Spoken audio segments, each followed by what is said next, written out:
ইরানে ম্যাচ খেলতে না যাওয়ার জন্য এএফসি মোহনবাগান সুপার জায়েন্ট দলকে 2 বছরের জন্য ব্যান করলো। তার সঙ্গে আর কি শাস্তি দিল, এই বিষয়ে বিস্তারিত আপডেট দেবো আজকের এই ভিডিওতে। থাকছে সাব ওমেন্স ক্লাব ফুটবল চ্যাম্পিয়নশিপে ইস্টবেঙ্গলের নারী ফুটবল দল অপরাজিতভাবে তারা ফাইনাল ম্যাচ খেলতে নামছে। এই বিষয়ে বিস্তারিত আপডেট দেবো আজকের এই ভিডিওতে। থাকছে সার্জিও লোবেরা, তিনি এবার প্র্যাকটিসে নতুন কম্বিনেশন ঠিক করেছেন, তারও আপডেট দেবো বিস্তারিতভাবে আজকের এই ভিডিওতে। আর থাকছে মোহনবাগান দল আই লিগের একটি দলের সঙ্গে প্র্যাকটিস ম্যাচ খেলতে নামছে, তারও আপডেট দেবো বিস্তারিতভাবে। সমস্ত খবর এক এক করে বলবো, তার আগে প্রতিদিনের মতো বলবো খেলার আপডেট খবর পাওয়ার জন্য আমাদের চ্যানেলটিকে সাবস্ক্রাইব করতে একদম ভুলো না। তো চলো শুরু করা যাক আজকের প্রথম খবর। আজকের প্রথম খবরটি শুরু করছি সন্তোষ ট্রফির আপডেট নিয়ে, যেখানে সন্তোষ ট্রফির দ্বিতীয় দিনে কয়েকটা ম্যাচ হয়ে গেছে। সবার প্রথম তার আপডেটগুলো তোমাদের দিয়ে দেবো, যেখানে গ্রুপ এতে হিমাচল প্রদেশকে জম্মু কাশ্মীর 3-0 গোলে হারিয়ে দিয়েছে, আর লাদাখকে পাঞ্জাব 3-0 গোলে হারিয়ে দিয়েছে। এই মুহূর্তে গ্রুপ এতে দুটো করে ম্যাচ খেলেছে প্রত্যেকটা দল, যেখানে পাঞ্জাব 1 নম্বর স্থানে রয়েছে 2 ম্যাচে 6 পয়েন্ট নিয়ে, আর সেম ম্যাচে সেম পয়েন্ট নিয়ে জম্মু কাশ্মীর তারা দ্বিতীয় স্থানে রয়েছে। পরবর্তী যে ম্যাচ হবে পাঞ্জাব আর জম্মু কাশ্মীরের সঙ্গে, সেই ম্যাচে যে দল জয়লাভ করবে তারা কিন্তু মূল পর্বে খেলার ছাড়পত্র পাবে। আর এই ম্যাচ যদি ড্র হয় সেক্ষেত্রে গোল পার্থক্যে পাঞ্জাব মূল পর্বে খেলার যোগ্যতা অর্জন করবে। এর পরের আপডেটটা দেবো গ্রুপ ডি এর কথা।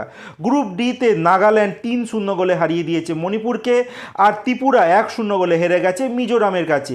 এই মুহূর্তে গ্রুপ ডিতে কিন্তু সবার উপরে রয়েছে নাগাল্যান্ড, তারা 2 ম্যাচে তারা 6 পয়েন্ট সংগ্রহ করেছে, আর মণিপুর আর মিজোরাম তারা 2 ম্যাচে 3 পয়েন্ট করে রয়েছে। এই মুহূর্তে যার সম্ভাবনা রয়েছে নাগাল্যান্ড কিন্তু মূল পর্বে যোগ্যতা অর্জন করতে চলেছে, আর মণিপুরের জন্য কিন্তু যথেষ্ট চাপ হতে চলেছে। আর আমরা জানি মণিপুর দল কিন্তু যথেষ্ট শক্তিশালী ফুটবল দল।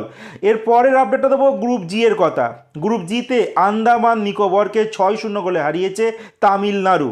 এরপরে তার সঙ্গে এই গ্রুপের আরও একটি ম্যাচে পন্ডিচেরি তারা 3-1 গোলে অন্ধ্রপ্রদেশকে হারিয়ে দিয়েছে, আর মহারাষ্ট্রকে গ্রুপ আইতে গুজরাট 3-0 গোলে মহারাষ্ট্রকে হারিয়ে দিয়েছে। এছাড়া গ্রুপ আইতে আরেকটি ম্যাচে দাদরা নগর হাভেলিকে কিন্তু রাজস্থান 6-0 গোলে হারিয়ে দিয়েছে। তো এই মুহূর্তে কিন্তু এই সন্তোষ ট্রফির খেলাগুলো জমে উঠেছে। আর আমরা জানি বেঙ্গল টিম মানে আমাদের ওয়েস্ট বেঙ্গল, লাস্ট ইয়ারে রানার আপ দল আছে কেরালা, এছাড়া হচ্ছে আয়োজক মানে রাজ্য আসাম, তারা কিন্তু ডাইরেক্ট মূল পর্ব থেকে খেলা শুরু করবে। এর পরের যে আপডেটটি দেবো সাব ওমেন্স ক্লাব ফুটবল চ্যাম্পিয়নশিপে গতকাল মানে বুধবার দিনকে ইস্ট বেঙ্গলের নারী ফুটবল দল গ্রুপ পর্বের শেষ ম্যাচ খেলতে নেমেছিল নেপালের দল এপিএফ দলের সঙ্গে। আর এই ম্যাচটা কিন্তু গোল শূন্যভাবে ড্র হয়েছে।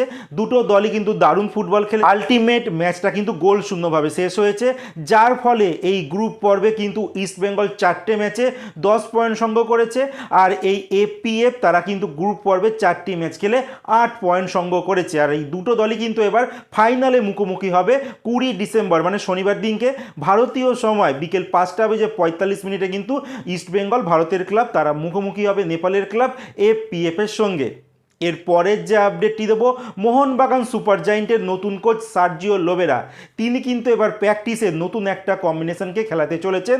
গতকাল প্র্যাকটিসেও তিনি সেই জিনিসটাই করিয়েছেন। সেখানে দেখা গেল মোহনবাগান দলকে কিন্তু দুটো ভাগ করে তারা ম্যাচ খেলাচ্ছেন, আর সেখানে দেখা গেছে নতুন একটা কম্বিনেশন, যেখানে দেখানো হচ্ছে যে জ্যাসন কামিংস, জিমি ম্যাকলারেন আর রবসন রবিনো 3 জন খেলোয়াড়কে একসঙ্গে ব্যবহার করছে। আর উল্টো দিকে দলের ডিফেন্সে ছিল কিন্তু রদ্রিগেজ, তিনি কিন্তু এতটাই চাপে পড়ে গেছিলেন যে নিজের গোলে ওন গোল কিন্তু করে দিয়েছেন। তো দেখাই যাচ্ছে যে মোহনবাগান কোচ কিন্তু একটা আক্রমণাত্মক ফুটবল খেলার মাইন্ডসেট নিয়ে কিন্তু টিমটাকে তৈরি করছে। এর আগে যিনি কোচ ছিলেন মলিনা, তিনি কিন্তু একসঙ্গে এই 3 খেলোয়াড়কে কিন্তু কখনোই ব্যবহার করেননি, না প্র্যাকটিসে না কোনো ম্যাচে। তো এবার দেখা যাচ্ছে কিন্তু এই Sergio Lobera Jason Cummings, McLaren আর রবসন রবিনোকে একসঙ্গে ইউজ করছে। তার সঙ্গে আরও একটি আপডেট দেবো, মোহনবাগান সুপার জায়েন্টের যে কোচ তিনি কিন্তু লিস্টন কোলাসকে এবার বাঁ দিক থেকে ডান দিকে খেলাতে শুরু করেছেন। তো যাই হোক দেখা যাক মোহনবাগান কেমন পারফরমেন্স করে। বাট এইটা বলে রাখি এখনও তো কোনো টুর্নামেন্ট নেই, যখন টুর্নামেন্ট হবে তখনই বোঝা যাবে।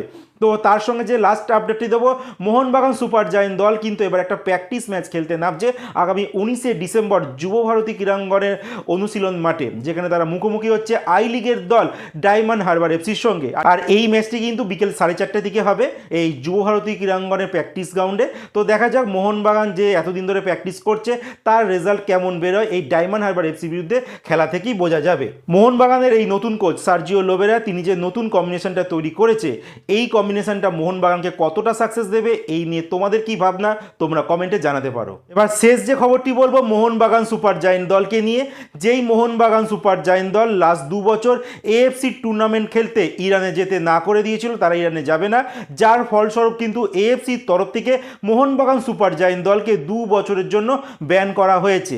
মানে 2027-28 মরশুম সাল অবধি মোহনবাগান সুপার জায়েন্ট দল তারা যদি আইএসএল চ্যাম্পিয়ন হয়ে যায় তারা কিন্তু এএফসি টুর্নামেন্ট খেলতে পারবে না। এর সঙ্গে এএফসি তরফ থেকে এটাও জানানো হয়েছে মোহনবাগান দলকে $50,000 কিন্তু ফাইন করা হয়েছে।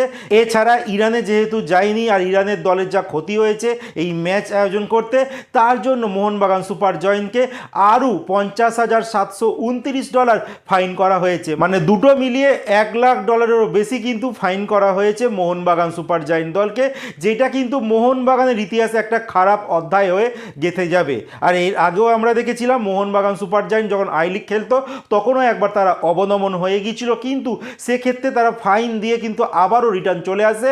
বাট এবার কিন্তু সেই সুযোগটা থাকছে না। মানে মোহনবাগান সুপার জায়েন্ট দল এই বছর মানে রানিং ইয়ার বা তার পরের বছর যদি আইএসএল চ্যাম্পিয়ন হয়েও যায় তারা কিন্তু এএফসির কোনো টুর্নামেন্ট খেলতে পারবে না।